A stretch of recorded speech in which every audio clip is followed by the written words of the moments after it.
नमस्कार। संत वाणी में एक शब्द आया है,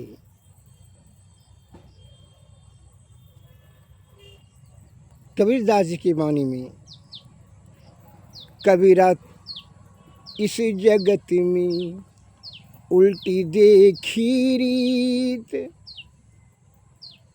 पापी मिल के राज करे साधु मांगे भीख।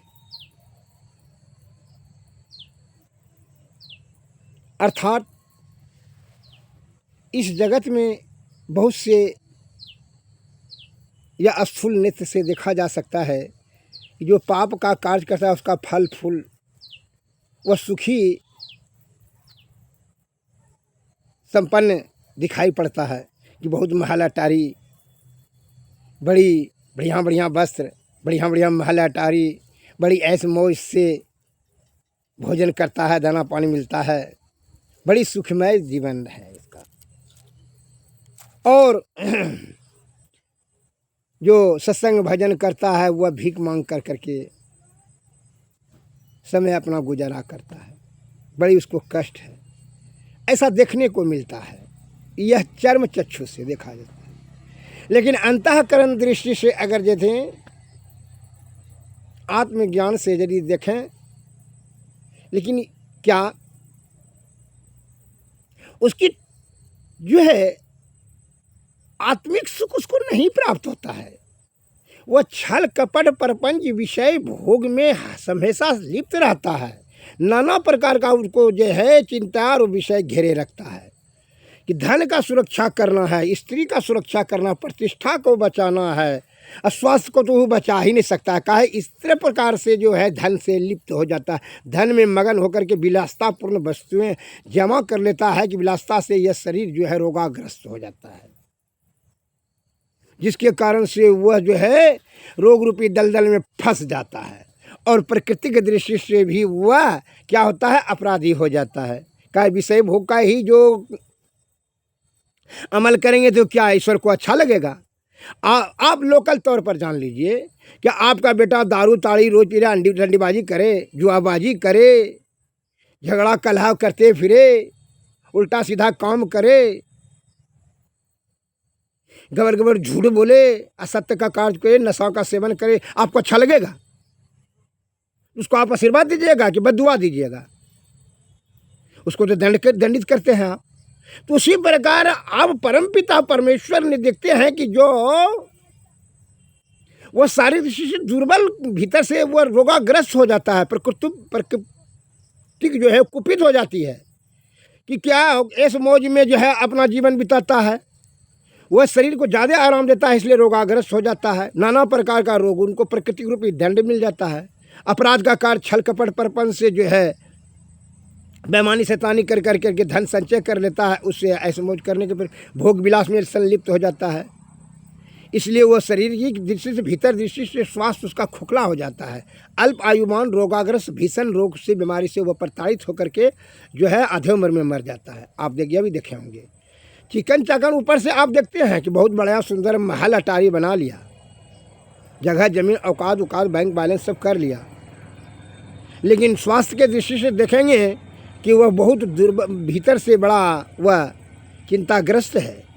विषय भोग में लिप्त हो जाने के दुष्परिणाम से उसकी दुर्गति हो जाती है। इसलिए आधे उम्र में प्राकृतिक रोग ऊपर तरफ से भी उसको रोग रूपी दंडित किया जाता है।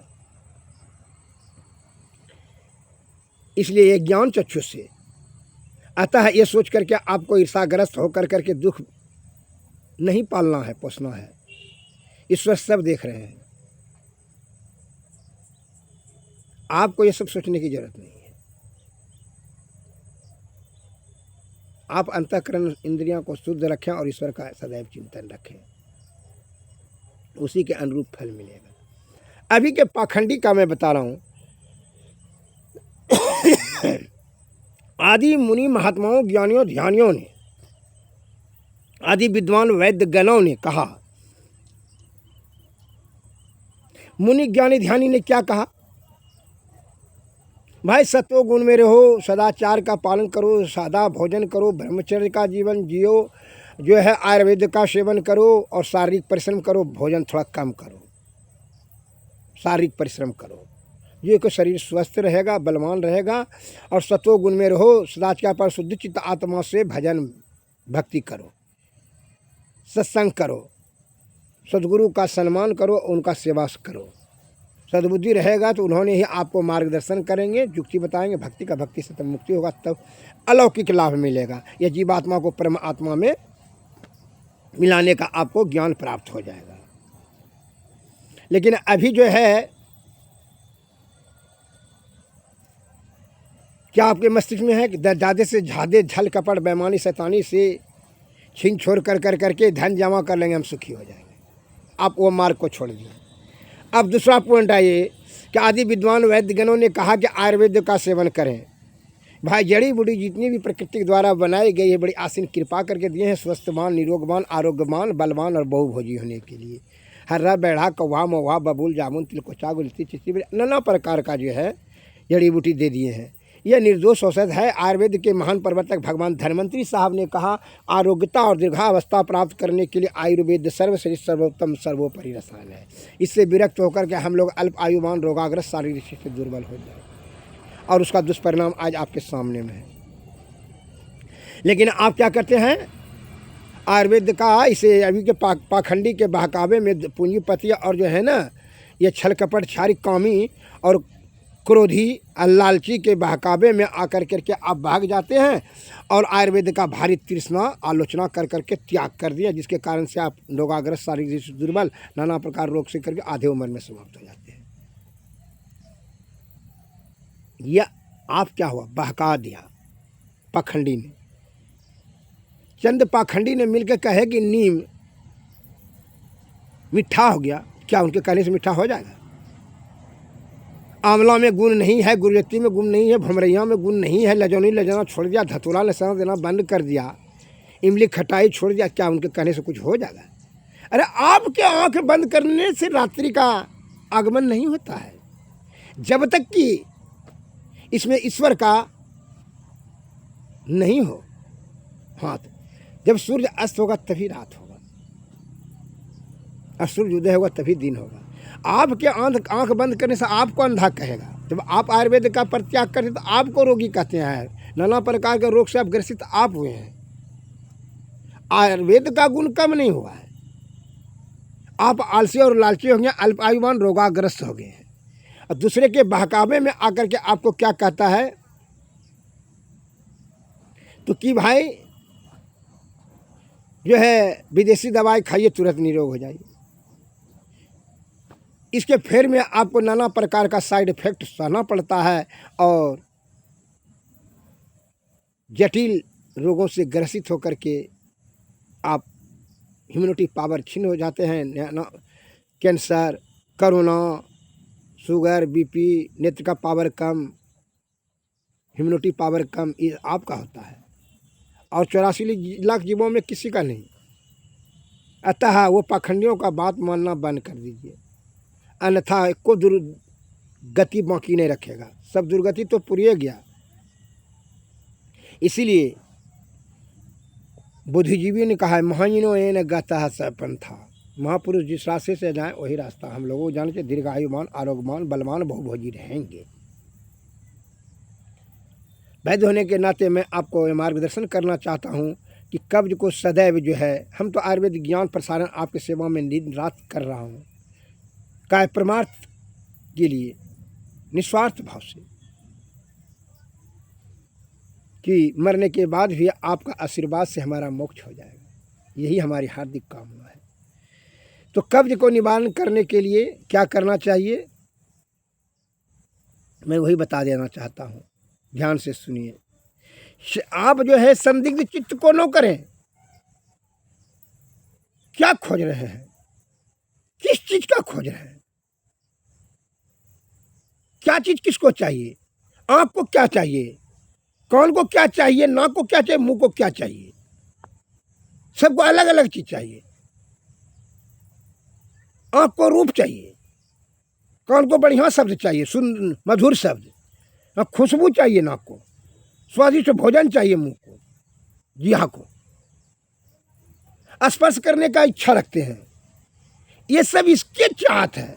लेकिन जीव आत्मा जिस पर कि यह शरीर डिपेंडेंट है, जब वो निकल जाएगा तो इसे लाश होता है तो तुरंत जला देता है आपका घर वाला। पहले उस चीज को बताइए, किस चीज को? मूल चीज क्या है? शरीर का मूल चीज क्या है? जीव आत्मा, सूक्ष्म आत्मा। तो ये जीव आत्मा को कहाँ ले जाना है, कहाँ से आया, क्या गति है, जितना भी कष्ट होता है तो जीव आत्मा को होता है। उसके उद्धार के लिए ही आपको सदैव प्रयत्न करना चाहिए। नहीं तो आँख ने कहा तो सुंदर स्त्री चाहिए, नाक ने कहा कि बढ़िया खुशबू चाहिए, इतर छिड़ने लगते हैं। कान ने चाहिए तो मधुर संगीत सुनने लगते हैं, उसी में आलिप्त होकर करके अपना कीमती अरे इसको चाहिए तो ज्ञान इंद्रिया करो चाहिए हमको, जो जीव आत्मा को चाहिए उसका बारे में नहीं सोचिए आप। इस पर ध्यान कब जाएगा आप? अंतिम समय में मरने लगिएगा तब सोचिएगा, तब तो समय कहाँ रहेगा आपके पास। इतना ज्ञान जागृत नहीं हो रहा है कि सबका हेड जो कौन है? जीवात्मा। तो जीवात्मा परमात्मा का अंश है, उसको उसमें परमात्मा में मिला दीजिए। कहे ये जो है मल मूत्र कब पसीना ढोने वाला शरीर जो है जितना जोनी जोनी भटक रहा है, बड़ा कष्ट होता है, जीवात्मा को होता है। आपको उंगली में चोट लगता है, उंगली को दुखता है कि दर्द यहाँ जीवात्मा को होता है। इतना तो आप समझ सकते हैं। मरे हुए को अगर काट दीजिए कि कुटिया दीजिए, उसे क्या उसको कुछ बोलता है, कोई प्रतिक्रिया जाहिर करता है? जीवात्मा जीवन मरण दुसह दुख हुई, जीने मरने में दुसह दुख होता है। जीवात्मा के कल्याण हेतु सदगुरु के शरण में जाएं, सतो गुण में रहें, सदाचार का पालन करें। बिना भक्ति से मुक्ति नहीं और बिना युक्ति से भक्ति नहीं। इसलिए आया है भक्तिहीन नर शोभई कैसे, बिनु जलवारिद देखिए तैसे। नवल बिना जिमि व्यंजन कैसे,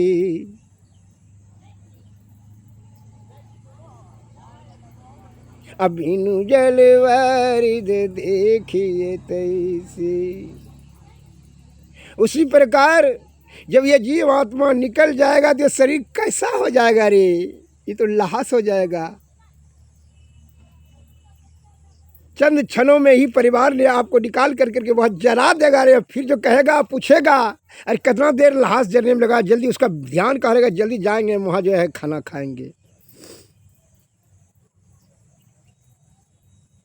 इसीलिए मैं यह आप लोगों से निवेदन करना चाहता हूँ कि भीतर में खोजिए किस चीज़ को, किसको क्या चाहिए।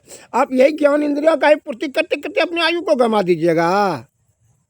ये आपके अकलमंद आप बोलते हैं बड़े हम बुद्धिमान है, ये बुद्धिमान का काम है। और जिसको चीज़ चाहिए, जो मास्टर है, जो कि सबसे, जैसे मैं उदाहरण देता हूँ, नाव पर 100-200 आदमी जमा है, सवार है, तो सबसे पहले ये पहले बताइए उसमें घुस गया विषधर सांप नाव पर, उदाहरण जानिए, तो सबसे पहले ये समझिए कि अगर यदि वहाँ टलमल थलमल करेंगे तो नाव डूब जाएगा, तो सबे खत्म हो जाएंगे। उसमें नाविक का आप गलती कहेंगे, नाव भी बाहर आदमी कहेगा कि नाव वाला ने नाव डुबा दिया, नहीं तुम डुबा दिया, तो विषय ने नाव डुबा दिया। तुमको इतना ना सूझ होना चाहिए कि सांप ने काटेगा तो एक ही आदमी को ना काटेगा, जहाँ 200 आदमी बैठा हुआ है तो एक आदमी ने ही जो उसको पकड़ करके बाहर फेंक दीजिए, तो यह बाकी बात जो है 200 आदमी का तो जान बच जाएगा। पहला यह ज्ञान, वहां से ज्ञान से काम लीजिए। तो वहां क्या होता है, अधैर्य हो जाते हैं, भय हो जाता है, भय से आपकी बुद्धि छिन्न हो जाती है। उसी प्रकार जब जीव आत्मा आपको दिया है, प्रकृति ने यहाँ दिया, जब आते हैं तो यहाँ विषय में चकाचौंध में आपका दिमाग क्या है, पथभ्रष्ट हो जाता है, जाने लगता है किधर तो जाने लगता है किधर। सद्बुद्धि से काम करें, बुद्धि और चित्त और बुद्धि दोनों चीज इंद्रियां, तो उससे काम करने के बजाय जो है जो है आँख नाक कान मुँह स्वाद कहता है, ज्ञान इंद्रिया कहता है जो वही करते हैं आप।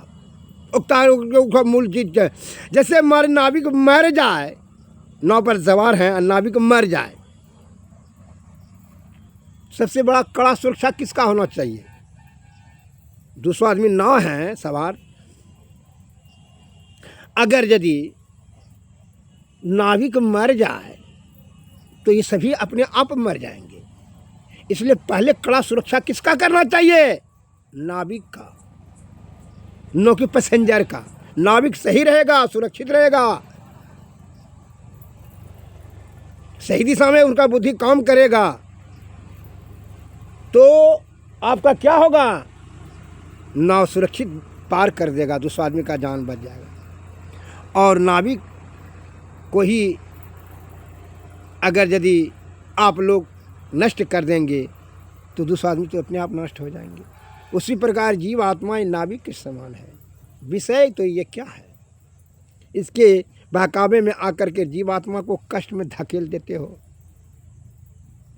जीवात्मा को कष्ट में धकेलने का जरूरत नहीं है। जीवात्मा का कल्याण हेतु सद्गुरु के शरण में जाना ही चाहिए। अब ये भी मैं ज्ञान की बात बताया कि सांप को जब चला गया नाव में तो यह भी तो आपको ज्ञान से काम किया। एक आदमी का वहाँ बलिदान देना ही अक्लमंदी होगा। एक आदमी को जान पर बाजी लगा कर करके स्थिरतापूर्वक वह सांप को पकड़ करके यदि काट भी ले, एक ही आदमी ने मरेगा। लेकिन सभी आदमी अधीर हो जाएंगे, डर से भयभीत होकर कर करके असंतुलित मस्तिष्क हो जाएगा तो उसका दुष्परिणाम होगा कि फिर नाव डूब जाएगा और सभी का मृत्यु निश्चित हो जाएगा। अतः उसी प्रकार आयु को आपने अधीर होकर करके विषया आसक्त होकर करके ये जीवन लीला को ही समाप्त कर देते हैं। जीवन बड़ा अनमोल है। यह प्रकृति की बड़ी आसीन कृपा हुई है कि 9 महीना लगा करके इनको जो जीवन रूपी जो है तेल दिया कि भाई यह तेल से जो है 60 बरस 100 बरस जो दिया कि भाई इसको जो है इसी में तुम जो है अपने प्रकाश में सब चीज़ खोज लो, बढ़िया बढ़िया चीज़, जहाँ जाना है चले जाओ। ये जीवन रूपी तेल दिया है तो जीवन रूपी आपको जो है ना किसी में जो है जीवात्मा को परमात्मा तक पहुंचा दीजिए। इसीलिए यह दिया जीवन। अतः जीवात्मा की प्रमुखता देना, चित्त और बुद्धि से कार्य करना ही अक्लमंदी होगा। उसके लिए जिस प्रकार आयुर्वेद का सेवन करना ही बुद्धिमानी होगा। आप आधुनिक वैद्य तथा मुनि महात्माओं के कथनानुसार चलेंगे तभी आप स्वस्थवान, निरोगवान, आरोग्यवान तथा गुरु के कथनानुसार चलेंगे सदगुरु से तो आपका कल्याण अलौकिक अलौकिक दोनों दृष्टि से कल्याण होगा। नहीं तो जो है ना विषया आसक्त होकर करके जो देखेंगे कि भाई वह जो है छल कपट करके बेईमानी कसबानी करके धन जमा किया बड़ा सुखी है, ये सब देखने चखने में ही आपका कीमती समय बर्बाद हो जाएगा। वो सुखी नहीं है। इसलिए कहा है बुद्धिमानों ने कि राजा दुखिया प्रजा दुखिया, जोगी को दुख ना कहे कबीर, सुनो भाई साधु एको घर नहीं सुनना। एक घर भी सुनना नहीं है। वो आपको लग रहा है सभी को सबने कुछ न कुछ चाहत। तो जोगी को क्या चाहिए? ईश्वर प्राप्ति करने का ललायत है। वो ईश्वर प्राप्ति करने के बाद अलौकिक चीज़ पाने के लिए है। और आपको क्या चाहिए? विषय भोग चाहिए, धन चाहिए, स्त्री चाहिए, पुत्र चाहिए, पुत्री चाहिए, दुकान चाहिए, मकान चाहिए, जगह चाहिए, जमीन, सब तो यहीं रह जाएगा रे, तुम नहीं रहेगा। तुम कौन हो? जीवात्मा। वो जीवात्मा को सही स्थान में पहुंचाने के लिए यही तन से ही आपको अक्लमंदी करना होगा। सद्गुरु के शरण में जाइए। यही हमारा संदेश है। आयुर्वेद का सेवन करें दीर्घ अवस्था और आरोग्यता प्राप्त करने के लिए। जीवात्मा के कल्याण हेतु संत महात्माओं ने जो कहा सत्वगुण में सदाचार का पालन करते हुए क्या करें? भजन भक्ति करें। सद्गुरु का दृढ़ संकल्प से पूर्ण श्रद्धा युक्त होकर करके उनके चरण का सेवा शुश्रूषा करें। तब उनकी कृपा से आपको जीवात्मा को परमात्मा में मिलाने का युक्ति बताएंगे। तो युक्ति से भक्ति कीजिएगा, भक्ति से तब आपको मुक्ति मिल जाएगा। जय हिंद, जय भारत, नमस्कार, धन्यवाद।